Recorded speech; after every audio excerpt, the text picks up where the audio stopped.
listening to the Dr. Claude Kirshner Show. My name is Dr. Claude Kirshner, and we are here to serve organizational leaders and agile teams who strive for excellence and differentiation. I hope you enjoy the content. If you have any questions or would like some additional resources, please visit our website at www.archconsults.com. Enjoy.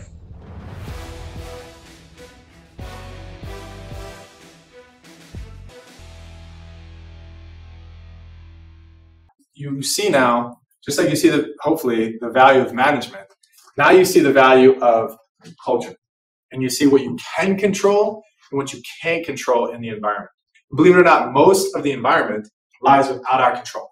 But what's cool is we can prepare through our culture, we can prepare our organization for the unknown external things that happen to us, like COVID, or like a potential hurricane, or like people potentially quitting, like customers all of a sudden wanting to use artificial intelligence. We can prepare our culture to capitalize on these changes in the external environment intentionally. We're going to talk about some ways why.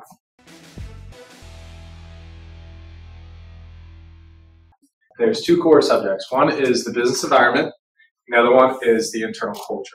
The question I have for you, what is the business environment? And how does it impact performance? Performance of business, the individuals, whatever you guys come up with. Or just what you think about when you hear environment. What does that mean to you? And then this one is, what type of company culture is ideal? And what I want there is really just you to use your imagination. If you were going to design an organizational culture and you were going to create a community with norms and values and belief systems, what would you create? And it could be as fun as Chuck E. Cheese or as serious as the IRS or the United States government. And I want to understand the words that come to mind when you think about environment. Performance, relationships. I mean, just employees. Yeah. The fact that the employees are a product or a factor within the environment is a good thing. Some people would consider employees to not be a part of the environment. They step into it, but at times they're a part of it. They create it. Okay, and I put feelings, emotions. There's a lot there. Well, rules is a big one. When you come into an environment that has a lot of rules, structure, sometimes we behave differently, naturally. But when you come into an environment where you can be more free, you can be more independent, you can be more creative, and you behave differently. And sometimes people actually enjoy the structure more than they enjoy the creativity. They want to know, how am I supposed to behave? And if they don't know or somebody doesn't tell them, they feel uncomfortable because they're not used to that lack of structure. That is absolutely a factor in the environment. There's a great book by a great author. His name is Marshall Goldsmith. So he talks about, and this is again another profound concept that I want you guys to understand, the environment impacts our behavior. And the environment is made up of a ton of different things. Technological. So I teach in the prison, and we don't have technology. None. Zero. The environment is different. It's a little bit more engaging because they don't have the technology in front of them. There's less substance. There's less tools that you can use. That changes the environment.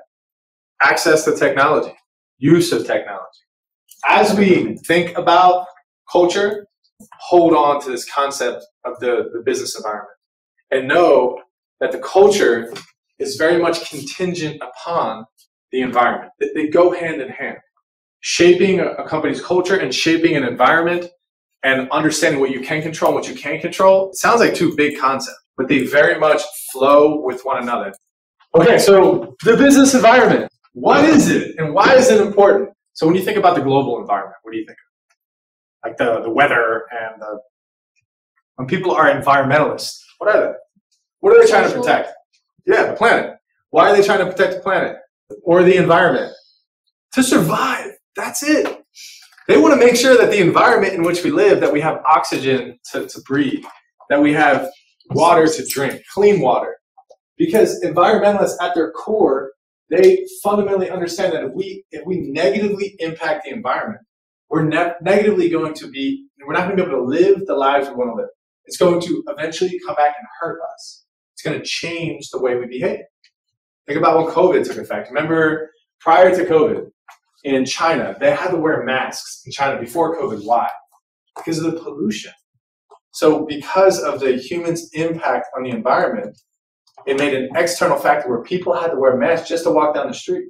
So then obviously COVID hits, and now we're in the United States with clean air, but we're still having to wear masks because of an external variable that we could not control that impeded upon our behavior.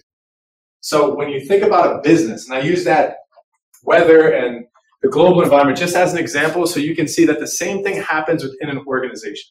So Maria has likes, interests, how she dresses, how she talks, and how she presents herself is going to she's going to surround herself by other people, hopefully, that want to achieve the same things in life. And how she acts is going to draw those people in, or they're going to draw them out. So her behavior affects the people around her. But if you take Maria and you put her in the middle of a Australian desert with a bunch of kangaroos, you picturing this? Maria and kangaroos everywhere. And you kept her there for 10 years. Is she going to be the same person 10 years from now as she would if she was around smart people like yourself, growing and learning? So you take Maria 10 years from now, the kangaroos, Maria here at same person? No. Take Maria and put her in a good organization with a good internal environment, and you're going to produce a type of person. You're going to produce hopefully somebody who's a winner. So that's the business environment, and that's why it's so important, and that's why it impacts performance. How a business environment, just like the globe, can impact our performance as individuals. Now think about it as an organization. How does it impact the performance of the organization? And what can the organization control within their environment? Let's look at this list. Can you control the external environment? No. Can you control performance? Probably. You probably could have some control over performance.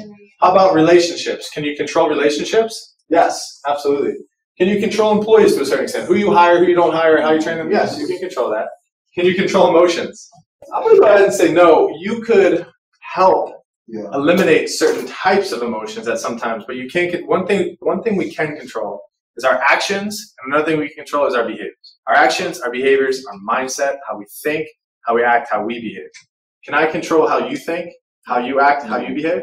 But I could try to influence it. So emotions are hard to control. But how about our surroundings? Yes. How about our operations? Yes. Our structure? Yes. What is this? Rules? Yes. And our technology? Yes. So emotions, feelings, and the external environment we have less control over. What type of company culture is ideal? Relaxed and firm. Food? I would consider that a big cultural norm, or something that if people enjoy eating at their desk, or whether they go out to eat with one another, or they skip lunch because they're so busy. As you have kids, and this is kind of a side note, and a wife, almost every single one of my decisions are tainted through the lens of like, how will it affect my family? We're talking about ideal cultures, a learning environment, a growth-oriented culture, a culture that values unity, togetherness, cohesiveness, teamwork, motivation, respect, fair payment. So compensation. That's good. We're not here to work for free. We want to be compensated. Interesting is some people want compensation in the form of dollars. Some people want compensation in the form of flexibility. Some people want compensation like bonuses. Yeah, perks, learning, or 401k, which is an investment vehicle, or benefits, health benefits, a work vehicle. I mean, there's different ways that people will value different kinds of compensation. What type of company culture is ideal? And if you think about culture and you think about some things that we can control within our internal environment and how that affects our behavior, how does culture tie into environment? Would you pursue an environment with kangaroos? Do some people pursue environments with kangaroos? Does everybody enjoy environments with kangaroos? This is the interesting thing about culture, is that it will jive with some, but not always with others. And it's meant to be built by the people that work in the company, but it's supposed to be intentional. What does it mean, building a culture to be intentional? If you have an organization and it has a mission and a vision, and you have the ability to control the performance, relationships, employees, surroundings, operations, structure, rules, technology, what's the point of culminating all that together? It's to build a culture to do what? To perform, to accomplish organizational goals. Right? What if you don't have a grip on culture? What if you just allow culture to happen by itself. Values, norms, and beliefs. These are the things that shape culture. Values, norms, and beliefs. And how we bring about these values, norms, and beliefs, how we attempt to try to instill them into other people, that's us driving culture. But when we're talking about management, when we're talking about these broad concepts like environment and culture, defining this word management and understanding, is it important? Do we even need it? Why are we here? It has 4 words to it. So it goes planning, organizing, leading, controlling. Just briefly, why it goes in that order. If I wanted to lead something, but I had no plan, would it be easy to lead that thing? I could come up with a plan as I go, but it's a lot easier to plan first and then lead. You plan, you design and organize, okay, this is what this is going to look like once we get to the basketball court. We're going to have 7 people, 2 people are going to sit on the bench, 5 people are going to play it in the game. We have a plan to arrive there 10 minutes before, or an hour before the game to warm up. And then as we're going throughout the game, I'm going to lead them as the coach so that they can effectively win. And I'm going to keep track of how many rebounds, how many points each player has. That's the control element. Planning, organizing, leading, and controlling. It's a fun thing to think about when you think about management because we do it all the time. Everywhere we go, we just don't name it. Therefore, we don't claim it as much as we should. But we're managing everything. There's the value add of management. Usually, most of the time, if done well, performance and outcomes are better, greater. If done poorly or not done at all, it can have a significant downside on your business. So in the past, it was very bureaucratic, autocratic, which means there's one leader, they're in charge, they have their structure or their organizational chart, and it's very positioned. A lot of that is going away. We're moving more towards a bossless environment. People are being empowered. Self-initiation is more important. Cultures are changing because the environment's changing.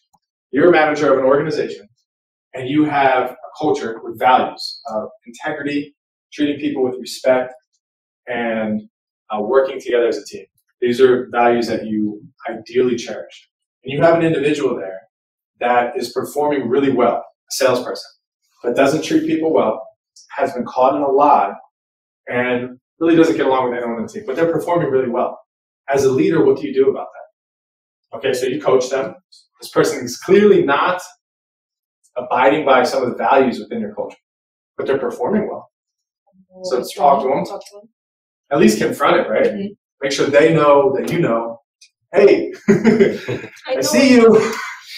It's not okay. So let's stop there for a second. Coaching and let them know what's going on.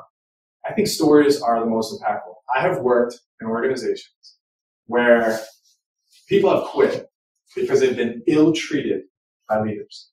And the leaders above them never even asked why these people quit. They have no idea what's going on. They don't even know that they have people within their organization not abiding to the values that they set as executives. They're clueless. So just knowing, number one, and confronting it is a managerial task. But does everybody do it? No. So not everybody sets a culture.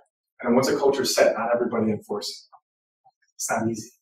That's a part of management. So back to the question, if this person is acting that kind of way and you have your hand on the wheel and you know that they're not doing well and you care about your company and the culture, you're driving the ship, and somebody back there is not okay or over there in front of you, whatever you want to look at, you do something about it. And if you don't do something about it, what happens?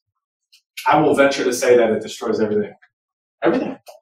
As a leader, you can talk about the customers, you can talk about your culture, you can try to, if culture is important that you create it and you allow one person, one individual within your company to destroy it, then what are you doing as a manager and as a leader? You could still perform if you have a company of people that perform well, but you certainly wouldn't be doing it intentionally. If you did perform well, it wasn't because of your management. But the question is, does it happen sustainably? Does it happen consistently? So the answer is no, that sucks. That's not the way we want to do it. Let's just briefly say that idealistically, we have values. We shape our internal environment. We have good customers. We instill some of these cultural values that we believe are ideal into our team.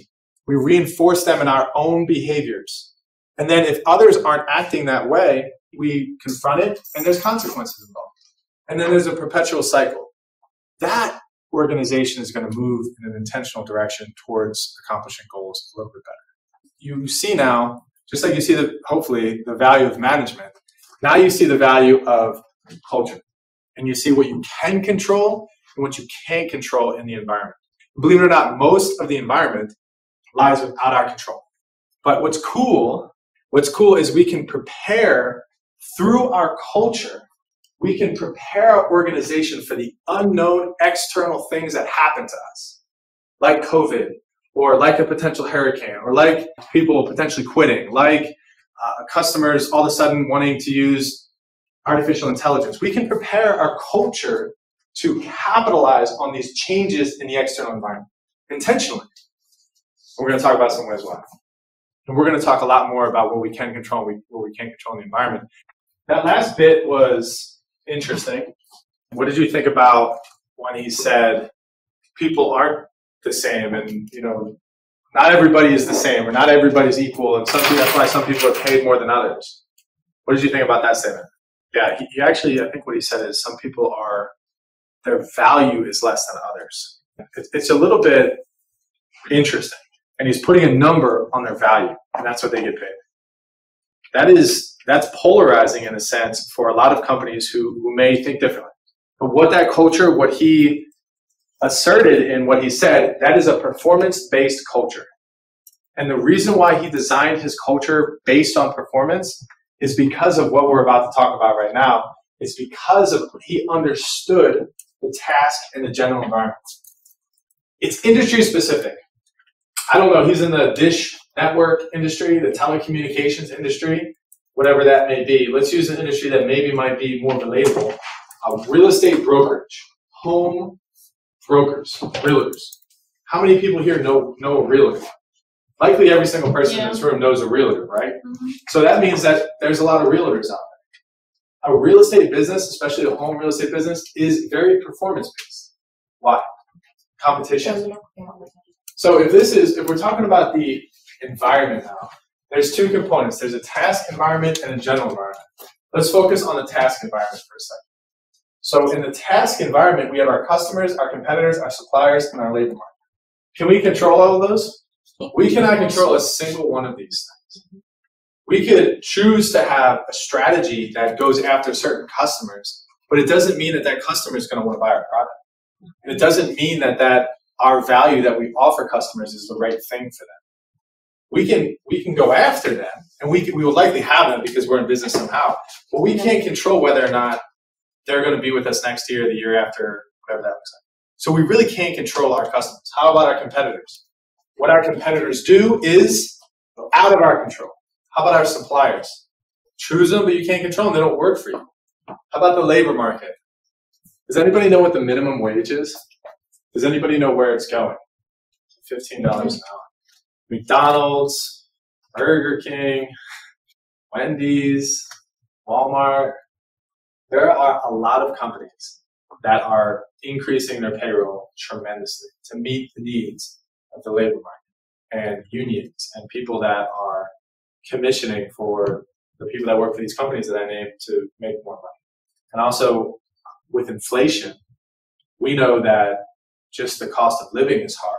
So the businesses competitively have increased the average salary and the average pay of a ton. Did they do that because they wanted to, because they were nice?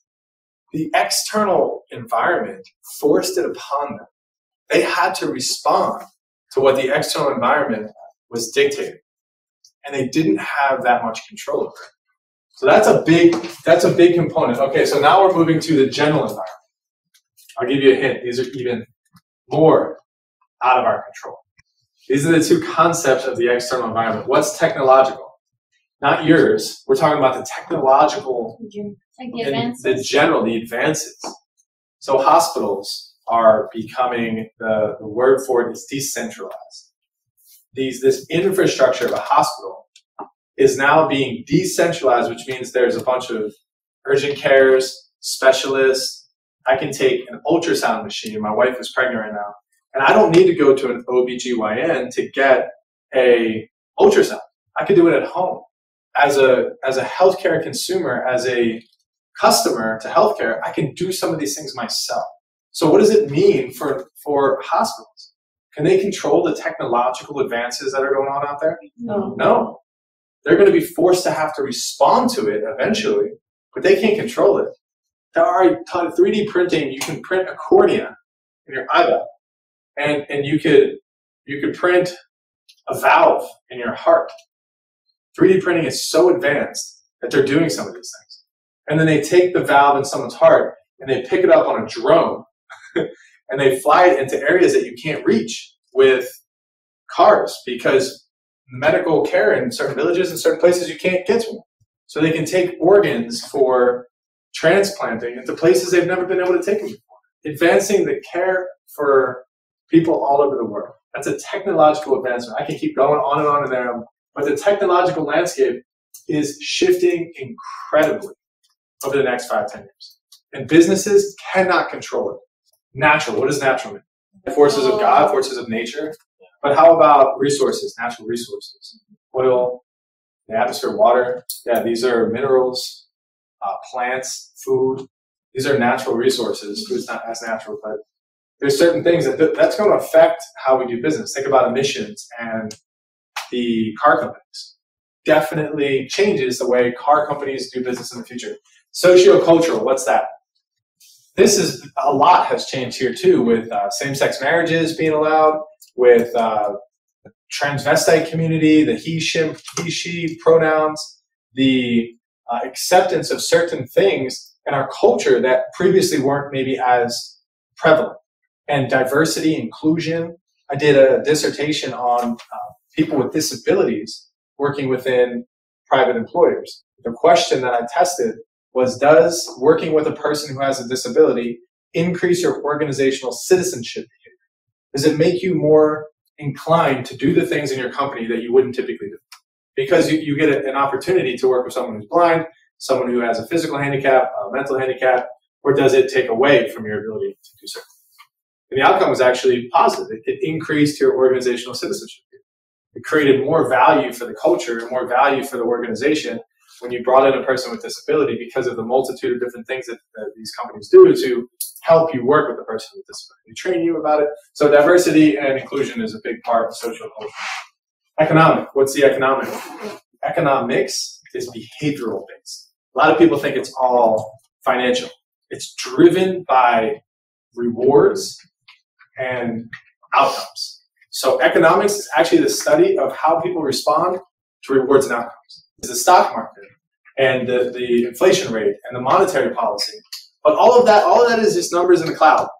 What they care most about is how those things impact our behavior. So economics, for instance, if the stock market was on rise and going crazy right now, maybe my wife and I would buy a house. We'd be more prevalent and say, look, our money's getting more, we can afford a house. But considering it's not, and there's potential future decline, we're more conservative with our behaviors with spending patterns. So I use myself as an example where you understand how economics impacts businesses, spending, behaviors. So that's economics. And how about, so we don't control any of these. Legal, political are the rules and regulations, the stipulations around doing business. Can we do that? Are we allowed to do that? If we do that, will we get arrested? Will we break a law? Will the IRS come after us and do an audit? Will they catch us? You know, these are the parameters, that legal parameters that restrict us from doing certain things within business. We cannot control those. International, globalization. What happened with Ukraine and Russia a year ago? Started a war. Russia invaded Ukraine. Oh my God. Did we have any control over that? Does that affect business here in the United States? Yes. You better believe it. It affected our gas prices. Administration, I mean, maybe not the war, but there was a bunch of factors that came into impeding upon our own pockets, let alone our employers' pockets and what they do and some of the decisions. The point is, a lot of entrepreneurs, a lot of business owners, a lot of managers, they may think that where they need to focus is on their internal operations and how their employees are and making sure they take care of their customers. That's important. But where more opportunity and more things happen, it's called turbulence. Do you think you're on an airplane and you're flying and oh my God, it's turbulence? More turbulence happens in the external environment than in the internal environment. And it's really important that we as leaders and as managers prepare ourselves for these unknowns in the external environment. And why does that matter? This is the concept of the environment. What can we control? Somebody count all the boxes outside of the purple. 10 of them. Okay, now count the bullet points inside the purple. 3. So what can we control? How can we control our employees? Who we hire and who we don't hire? The values that we enforce upon them. Your employees, your culture, management. How we manage is controllable. The best manager in the world, and you have all the resources within this organization, really you can impact your culture and you can impact the people. Everything else lies outside in the external culture. But what do you do with your culture and your people? If you're managing it right and you know what you know about that external environment, what do you prepare for? How are you managing that culture? The events, Ukraine, think about COVID, think about technological, think about socioeconomic. If you can control your culture and your employees, what are some things that you would do to prepare them? You prepare them. You would have to. If you don't, what happens? If we're not prepared for the entrepreneurial revolution, if we're not prepared for the advancement of technology, if we're not prepared for an economic downturn, and we do not have a culture, and we do not have employees who understand and can adapt to these kinds of turbulent things, we will fail. We will lose. Our company will not exist. Our competitors will overtake us. We won't be agile enough to make changes as quick as we need to make changes in order to adapt to the new reality. And a lot of organizations, that's what happened in 3 years. I mean, how many restaurants, you guys remember Kmart? Remember Blockbuster?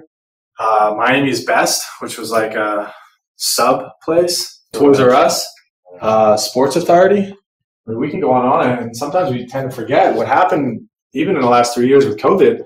We lost a lot of organizations that were ill-equipped to shape their people and their culture around this rapid change.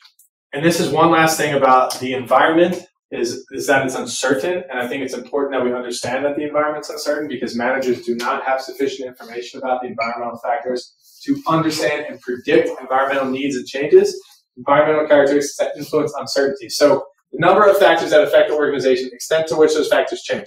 Management, leadership, self-assessment. Probably one of the most transformational things I've done as a leader is this. And the point is to help you, not me, is to help you discover these things about yourself so that you can be in the right places, the right environment, and the right culture, not the kangaroos. You want to be with the right people. And unless you know about yourself and who you are and what you want, it's very difficult to be intentional about the kinds of companies that you work with. It could be one of the most transformational things that I think that you guys would do. And I think you'll reflect back on it. I need some feedback. Tell me a little bit about ways I can get better. And what do you think about my personality? Where do you think I can succeed? Ask them questions about you. Ask them for feedback. What drives you? What do you care about? What are your passions? What are your core values? These are what my core values are. Am I reflecting this? They can't tell you what your core values are. That's for you to determine, not anybody else. That's you. But you can ask them, these are my core values. Am I demonstrating these? If mine is integrity, or I ask my friends, do you consider me a man of integrity? And they say, man, you just lied to me last night, or whatever that looks like. So now you know, okay, I should probably change my behaviors based on my core values. So that's core values. Are they in alignment with the organization's vision and values, or could there be a potential conflict? If you're working for a company full-time, or you're working with an organization, just take your values and the organization's values and just say, do we value the same thing? My values are faith, family, leadership, and strength. Those are my 4 values. When I say strength, I mean internal strength. Faith, family, leadership, and strength. All right, am I perpetuating my values? And the last thing is, okay, now that I know myself, I know my values, I kind of know the organization in which I'm working with, what do I want to do with my career? I want to inspire and encourage people through managerial and entrepreneurial education. I want to build an organization that not only helps students, but also helps business owners figure out their full potential. That's what I want to do with my career. And I'm doing that day by day. And kind of talk a little bit about it. So think about this. We asked the question of how we would design our idealistic culture. There's a movie called We Bought a Zoo. You have a zoo. And you have 10 employees. Who's seen this movie? It's a cool movie. You have a lot more leeway of how you can create that culture there. Because it's a zoo. These are animals that have been around for decades, years. You kind of know a little bit about them. When people come in, they pay the ticket, they see the animal, they leave. Like, there's less uncertainty. I know the animals' behaviors are kind of crazy, but there's less uncertainty in that environment. Then let's change it to, you've just gotten awarded a $50 million investment by a venture capital firm for a new technology that couples artificial intelligence thinking with digital printing technology for eyeballs. You just got $50 million. How uncertain is the future of the medical tech industry? It's very uncertain. So we would design our culture around adaptability, around pliability. Our teams would be agile. The person over here doing marketing might have to one day be a software designer. And the person that was the software designer, they may need to go meet with an investor and be a development manager. There's 10 people that work in your company, and guess what? Things could absolutely change 6 weeks from now. If you got a job at that company, you better have a backup plan. Because either the venture capitalist says, you know what, I'm pulling my funding, no longer going to fund. Or the whole tech space could end, or a product could launch before yours that makes your product insignificant. So you're understanding the uncertainty based on the industry. And if the tech industry is really uncertain, we have to create a culture that can adapt to that uncertainty. Versus, have you guys been to Robert's here at the fruit stand in Homestead? Okay, pretty simple, pretty straightforward. How long has it been there for? Has it changed much? Nope. You go there, maybe they increased the price of the smoothie. Maybe the chicken is now a goat. Chicken died. Okay, we got a goat now. But the concept is the same. That is a culture that is designed differently than a tech company. That's my point. The level of uncertainty matters within the external environment. Certain companies have more uncertainty than others. If you bought a zoo or you got Robert's here, your uncertainty is a little bit lower than if you are a venture capital-backed tech firm. So if you are moving from China to the US to launch the United States TikTok brand, and the government says, no, TikTok's not allowed in the US, bans it off of all cell phones, what happens to you? He's gone. Your job is done. We can't operate here. You're fired. You're going back to China. High uncertainty because of government regulation. What's something else that is slowly but surely disappearing from our everyday lives, and why? So technology is creating maybe columnists for newspapers will not have as much work, and graphic designers, if I can go on to Midjourney and I can just create an image, which I did today. It was cool. I don't need to hire a graphic designer. I designed that entire thing on Discord. In the service sector, this is not tech sector. This isn't the medical sector. So this sector is less uncertain. Are we going to have robots doing our landscaping in a year from now, 2 years from now, 3 years from now? Maybe, but most likely not. You're going to have to hire a human to come out and fix your toilet. You're going to have to hire a human to come out and mop your floors, even though the robots can do that. But there's certain things in the service sector that robots aren't going to be able to do. It's less uncertain. So our culture matters more. It matters more, and it can be more powerful. You think leading and changing culture based on environmental turbulence is easy. Think again. In this territory, the power of Zoom, AI, tech, computers, and spreadsheets alone won't suffice. In the quest for high-performance cultures, cultural leadership takes center stage. It transcends words, using actions and symbols to guide employees towards a shared vision. Cultural leaders define the desired culture, crafting an inspiring story that resonates with all. They align values with a compelling mission, embodying the organization's chief marketing officer. Their influence spans two critical areas: articulating a vision that employees rally around and ensuring daily activities reinforce the cultural vision. Activities, actions. Through actions, not just words, they demonstrate commitment. When change is necessary, if you're thinking about the tech companies, cultural leaders leave no room for ambiguity. They communicate that the old ways are no longer acceptable, propelling the organization forward. With cultural leadership, the transformative path unfolds, uniting values and actions in a cultural revival. These are tools in your toolkit. If you're going to go build a tree house, what are you going to need to build a tree house? You're going to need a tree. What tools? A hammer, some wood, a saw. Okay, so you're a cultural leader, like the person in that picture, and you're going out, build culture within an organization. These are your tools. These are your hammers and your saws and your pieces of wood that you use to do it. You have symbols, stories, heroes, slogans, and ceremonies. You can go into each one of them, but what's a symbol? A logo, an image, it could be a trophy. Have you ever seen, we call it a mascot, but it's sort of a symbol. Symbol with a peace sign is a symbol. license plates, all sorts of different license plates with different images on it, that this is what I represent. It's a symbol. And immediately when you see the symbol, you're like, I know what that is. Let's think of a symbol. When you guys think of a gecko, what company do you think of? Geico Insurance. When you think of an apple with a bite in it, I mean, how universal is that symbol? And what does that symbol represent, by the way? Don't think about the company. What does it represent? When somebody puts the apple, what does it say? What am I? Not just a person who uses Apple. I'm innovative. I like technology. I'm an early adopter. I'm an Apple guy. It's a symbol. It's meaningful. And so now you have a story behind the symbol. How about a hero? Who's Apple's hero? That still lives in our minds today. Steve Jobs. Steve Jobs was brilliant at sharing stories.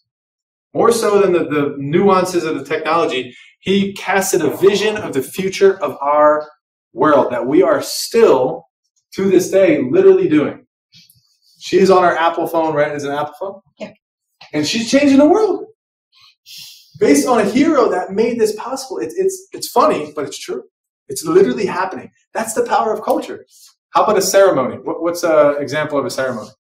Yeah, an annual convention. So moving away from Apple, were you guys in grade school and you had to do this thing? You had to stand in front of the I pledge allegiance to the flag. I had to do that in grade school. Yeah. So how about a ceremony before sports games where they sing the national anthem? It's a ceremonious thing. Before we start the baseball game, oh, say, can you? It's like, oh, every time, you know. But it's a ceremony. It's important. How about a slogan? Burger King. At Burger King, you can have it Your way. your way. What is it telling people? It's a slogan. This is how we operate. So these are tools that express corporate values and our culture. They're fun. Okay, so now that we know the ways in which we go about shaping our culture, the next question is, just like if we're on a sailboat and we're the captain of the sailboat as managers, we have a destination. And our destination, how the management scientists have categorized them, are these 4 different kinds of cultures. You have an adaptability culture, an achievement culture, a consistency culture, and an involvement culture. So what kind of company would use those tools that we just talked about to intentionally shape an adaptability culture? Companies that have high uncertainty. Tech-based startup companies, this would be places like biotechnology, just anything with a new startup, likely. And something that could potentially have a high level of risk to be associated with it. Think about the first people who joined on SpaceX. They're doing well right now. Mm-hmm. But did they know they were going to be doing well for the first 5 years? They're following a guy like Elon Musk who went broke one time. He's kind of crazy, but super smart. They better have an adaptability culture. How about an achievement culture?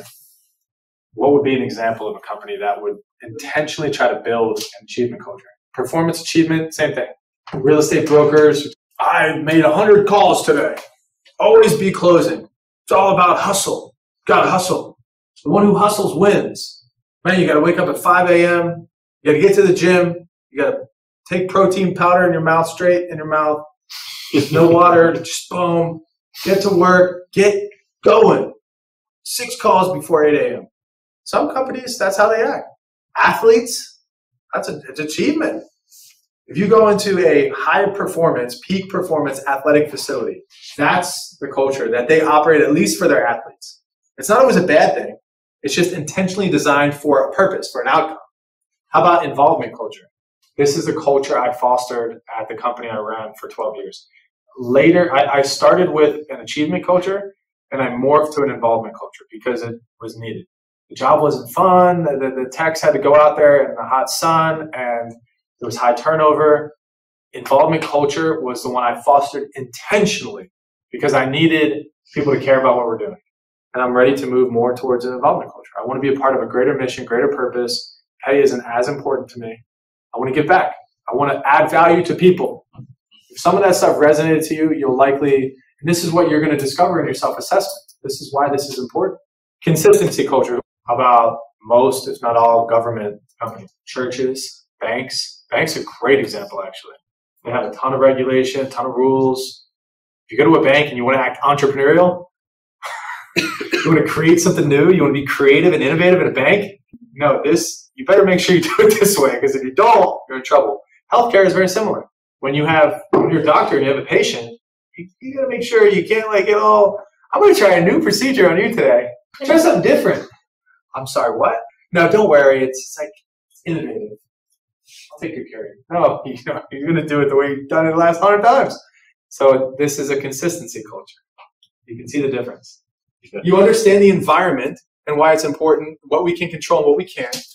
And then if you know what we can control, which is the internal environment, which is the employees and the culture, now you understand why culture is so important and how it can prepare us for adapting to the turbulence of the external environment.